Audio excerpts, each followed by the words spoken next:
Let me tell you a story, because last night we went to the Japanese restaurant with David for his birthday. Ah, And they had the big grill the size of a coffee table.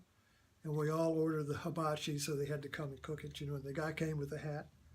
And he looked like Japanese American. He wasn't really. he wasn't really. Yeah, but he looked the part anyway. And he came in, and he was very hospitable, and he had his little tray with the sauces and the rice and everything, and he scraped the thing and he wiped it, and it was hot, and he threw a big pile of rice at one end, and then we each ordered. Two people had ordered chicken hibachi, and I ordered tuna, and a couple of them ordered steaks. So we had the three meats. Then he had the vegetables.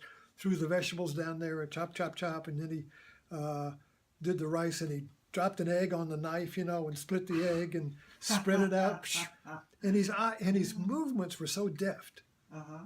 I mean, he was like a master. It was like watching a dance, and everything was, and the knives were sharp, and he was right, and he was cutting. You interrupted the video. I did, but let me get a paper towel. Try Pause. To pause, but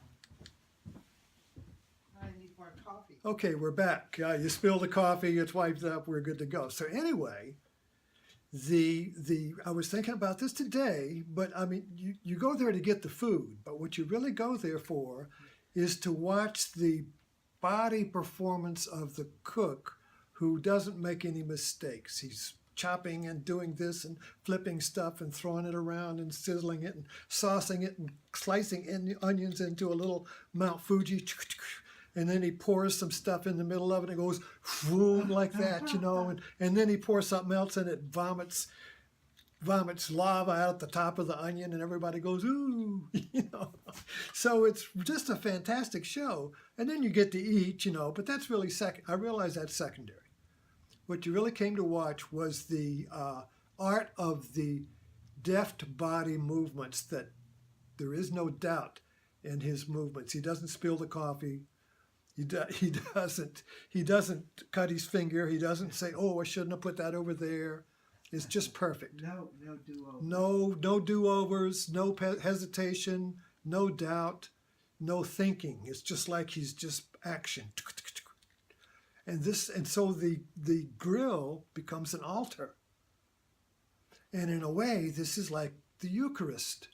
Sure. This is like the union of the body and mind not in the wafer and the wine, but in the rice and the meat and the vegetables. So but the Eucharist is not just in the content of the food, but in the actual surrender to the making of the food, where the cook becomes one with the food.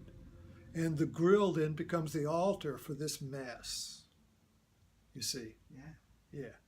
So that's what we go for. And we go to sports like that. We go to sports because we see the union of the body and the mind in the athlete, where he achieves perfection. In the master sports athletes, there's no doubt, there's no hesitation. They're just pure action. They're not just, well, should I hit it this way or that? Or, oops, I made a mistake. Right. They do. But I mean, we go there to see the zone. We go there to see the athlete or the cook or the artist in the zone, where they become the Word of God, where they become the union of flesh and mind, thinking and action. It all becomes one in a performance. And it's beautiful to watch, whether it's a cook or an athlete or a dance or whatever the art is, So anyway, that is the story of going to the mass of the Japanese restaurant.